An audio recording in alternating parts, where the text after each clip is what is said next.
안녕하세요. 책 먹는 낭만하마 히포입니다.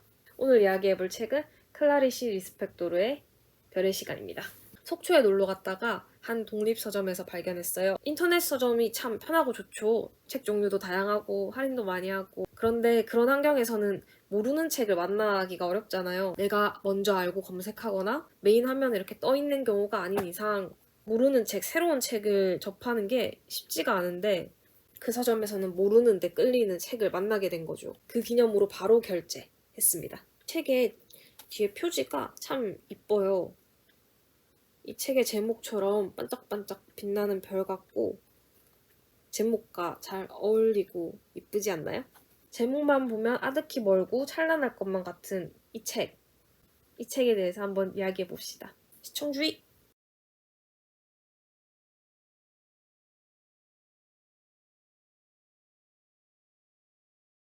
브루투스 너마저!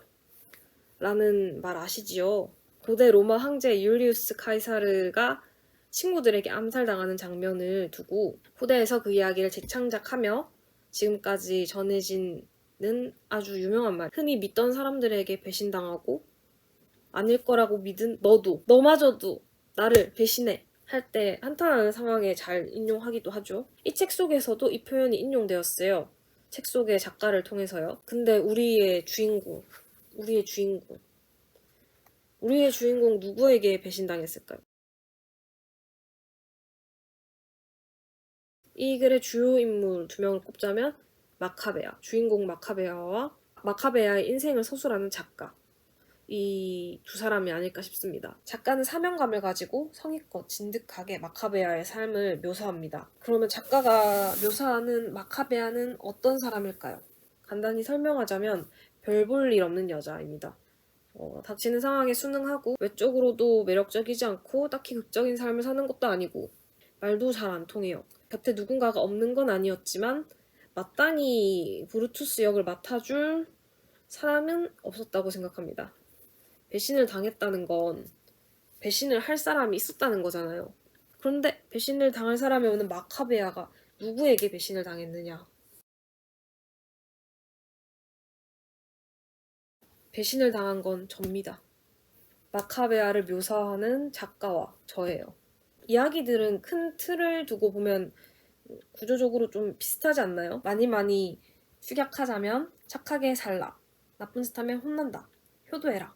이런 공동체가 합의한 약속이나 메시지를 담거나 특정한 상황에 대한 메시지를 담거나 반복되는 형식 속에서 다양한 여자 캐릭터에 대한 갈증이 생기는데 제한적이었던 거죠. 어떻게 사람이 둘 중에 하나겠어요.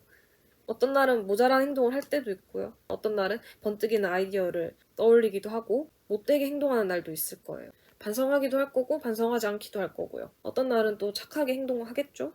그래서 우리는 국어 시간에 입체적이라는 말도 배우고요.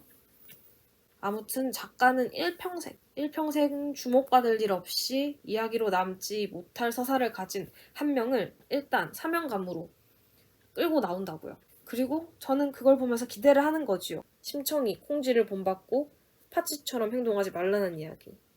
알겠어. 지금까지 많이 들어왔어. 알겠다고. 지겹게 들어왔으니까 이제 다른 걸 보여줘. 이런 기대가 있는 슈퍼히어로가 돼서 세상을 구해보던가 후회되는 순간마다 시간을 되돌려서 완벽한 인생을 살아보든가 뭐든 색다른 걸 해보자고 해서 계속 봤더니 저기 멀리서 뭐가 뭔지도 모르겠는 이야기로 끝나버리고 이렇게 뒤통수를 맞아버렸다. 이 말입니다. 마카베야 너 맞아. 하지만 가만히 생각해보면 삶에 대해 생각해보면 사실은 별거 없고 뭐가 뭔지도 모르게 돌아가기도 하지요? 자주? 어떤 날은 기억에 남을 정도로 기쁠 거고 어떤 날은 사라지고 싶을 정도로 불행하기도 할 거고 누군가를 좁혀고 싶은 날도 있을 거고요. 내 머리를 쥐어뜯고 싶은 날도 있을 겁니다. 근데 인당수에 몸을 던질 일은 없지 않을까요? 그러니까 다가오는 가을, 홍시 이런 거 많이 드시고 겨울에는 귤, 딸기 이런 제철 과일, 제철 음식 많이 챙겨 드시고요. 자주 웃으시고 종종 밤하늘의 별도 올려다보면서 세어보면 어떨까요? 저는 그러려고요. 그러면 다음에 또 흥미로운 책과 함께 찾아오겠습니다. 안녕!